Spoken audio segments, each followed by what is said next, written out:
Ilmu Santet Kalimantan. Welcome back. Assalamualaikum warahmatullahi wabarakatuh. Salam santun, salam rahayu untuk para sahabat Mas Abi Official dimanapun berada. Dan salam santun juga untuk para saudara-saudara khususnya yang di Kalimantan. Semoga semua para sahabat diberikan kesehatan jasmani, rohani, panjang umur, mudah rezeki, dilancarkan segala urusannya, serta dikabulkan segala hajatnya oleh Allah Subhanahu wa Ta'ala. Amin, amin, amin ya Rabbal Alamin. Baik, di video kali ini saya akan membahas ilmu-ilmu santet yang terkenal di Kalimantan, ataupun ilmu santet yang sangat mengerikan, efek bagi yang mendapat serangan. Sebelumnya mohon maaf kalau saya membahas ini semua ini hanya untuk edukasi, bahwasannya seperti semboyan orang Kalimantan, di mana bumi dipijak, di situ langit dijunjung tinggi. Adil Katalino, bacurami kasaruga, basengak kajubata. Arus. Disclaimer, di sini saya bukan orang asli Kalimantan. Di sini saya dari Sumatera, berdarah Jawa Tengah. Kebetulan saya mendapat jodoh orang Kalimantan Tengah, lahir di Kalimantan Tengah, besar di Balikpapan, dan sekarang kebetulan tinggal di Samarinda. Jadi hal yang akan saya bahas ini saya dapatkan dari narasumber yang memang terpercaya. Dalam artian memang beliau tahu asal-usul ataupun sesuatu ilmu yang berkaitan dengan apa yang kita bahas.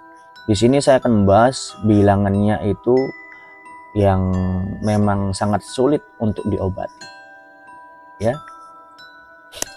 Intinya ini adalah warisan leluhur budaya Nusantara Indonesia, khususnya Pulau Kalimantan.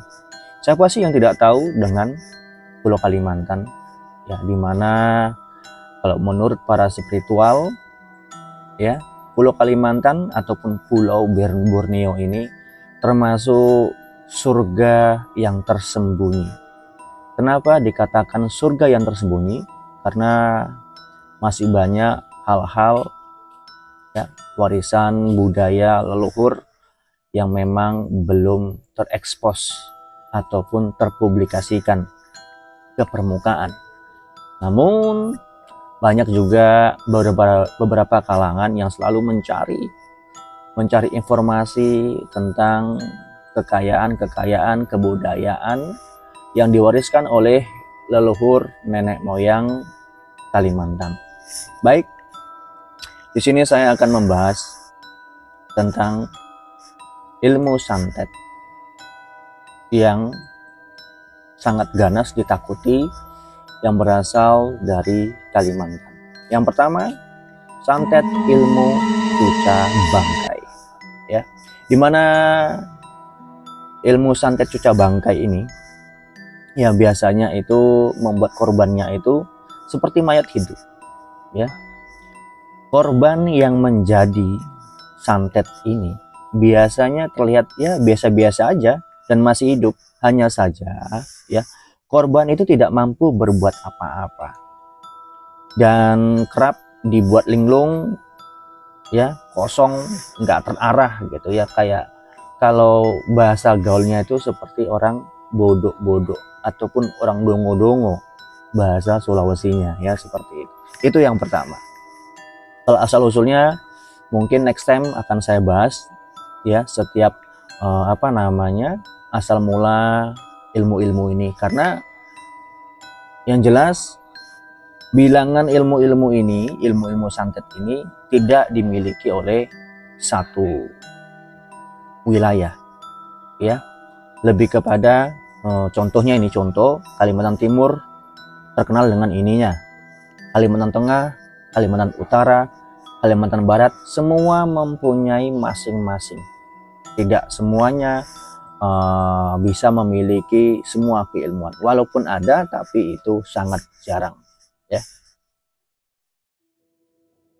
Yang kedua, ya, yang kedua, ilmu santet cuca peruntus. Apa itu ilmu santet cuca peruntus, Mas Abi? Ya, di sini nanti kita bahas. Di sini saya akan membahas efek-efeknya, ya, yang terkena dari ilmu santet itu sendiri.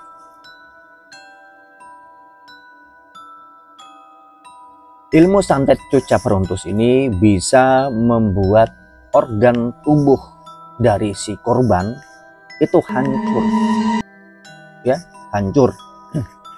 Karena memang dari informasi yang saya dapat, santet ini cukup banyak digunakan oleh saudara kita suku Dayak, khususnya di daerah Kalimantan Timur, ya, biasanya seperti itu, ya. Tapi memang ini menjadi salah satu ilmu santet yang ganas dan mengerikan, karena itu tadi bisa membuat korbannya itu, organ badannya itu hancur, ya, hancur. Jadi otomatis ya mati. Ya, efeknya ini mematikan bagi sasarannya, sangat mematikan sebetulnya, sangat mematikan bagi sasarannya. Dan jika seseorang mendapat kiriman santet ini, tubuhnya itu dibuat rusak, ya, hancur tanpa terlihat bekas lukanya sedikit pun dari luar tubuh. Mengerikan bukan? Tentu, kenapa tidak, ya. Lalu yang ketiga, santet panah terong. Mungkin untuk santet panah terong ini, ya, banyak yang sudah tahu tentang cerita-cerita dari ilmu ini, ya. Karena memang dalam pandangan saya, untuk ilmu santet panah terong ini sudah dipublikasikan ataupun banyak yang sudah istilahnya kena dengan dampak dari santet panah terong ini sendiri, ya. Santet panah terong juga salah satu ilmu yang dikenal sangat mematikan, ya. Sang empunya yang punya ilmu ini memanfaatkan media berupa terong susu, ya, yang hanya bisa ditemukan di Kalimantan. Ya, nantinya terong tersebut akan ditusuk dengan panah yang diambil dari pohon beringin yang dikenal sangat angker. Efek santet ini, ya, membuat korbannya merasa sakit berupa bisul di kepalanya. Ya, jika terongnya membusuk dan rusak, hal tersebut diikuti dengan pecahnya bisul yang diderita oleh korban, dan itu akan menyebabkan kematian bagi si korbannya, ya. Itu yang ketiga. Jadi ya, memang yang kita bahas ini di luar logika, ya, tapi mau bagaimanapun kita ini tinggal di Indonesia yang kaya akan budaya adat dan istiadatnya, ya. Lanjut yang keempat. Yang keempat ini santet ilmu parang maya. Santet ilmu parang maya, mungkin sebagian teman-teman sahabat masih terdengar asing, tapi khususnya untuk di wilayah Kalimantan, hal ini bukan hal yang asing.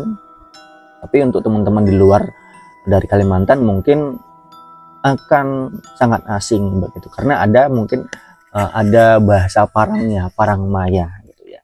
Jadi santet ilmu parang maya ini konon, ya, ini sudah dikenal sejak zaman dahulu, ya. Bahkan dipakai untuk berperang di zaman-zaman Belanda dulu, ya. Jadi orang-orang yang menguasai kemampuan ini mampu melukai lawannya tanpa perlu ada di dekat. Jadi orang yang punya ilmu ini tuh nggak perlu dekat sama orangnya, dari jarak jauh pun bisa dikendalikan. Yang biasanya kita kenal itu dengan mando terbang untuk bahasa umumnya, tapi kalau untuk di Kalimantan itu sebutannya parangmaya. Ya. Target ataupun korban yang mendapat serangan santet ini akan merasakan separuh badannya itu lumpuh dan mati rasa. Selain itu, tentunya tubuhnya itu akan membiru hingga muncul bekas-bekas luka yang tidak jelas asal usulnya. Ya, dan itu tentu biasanya seperti itu, luka-luka tadi itu susah untuk diobati. Dan akhirnya infeksi, mati. Begitu, ya. Dan terakhir, santet pedang pekir. Mungkin terlihat aneh ya nama ilmu ini karena ada pekirnya, ya. Tapi ini hampir sama sebetulnya dengan parangmaya, cuman memang beda sebutannya, beda lelakunya, ya. Dan jelas beda asal usulnya, dari Kalimantan mana santet pedang pekir tadi ini, ya. Jadi biasanya untuk orang yang kena ilmu santet pedang pekir ini, ya, itu ya sama, ujung-ujungnya tetap mati juga. Hanya saja di sini, ya, orang yang mempunyai ilmu santet pedang pekir ini, ya, mampu melukai targetnya hanya dengan menggunakan jari telunjuk saja. Bayangkan, hanya dengan jari telunjuk saja. Karena tadi saya bilang bahwasannya ilmu santet pedang pekir ini hampir sama dengan pedang parangmaya, ya. Karena tadi itu memang kemampuannya sama seperti parangmaya. Yang membedakannya, kalau parangmaya tadi itu ya memang parangnya tadi yang terbang. Kalau ini tidak pakai telunjuk, ada medianya telunjuk.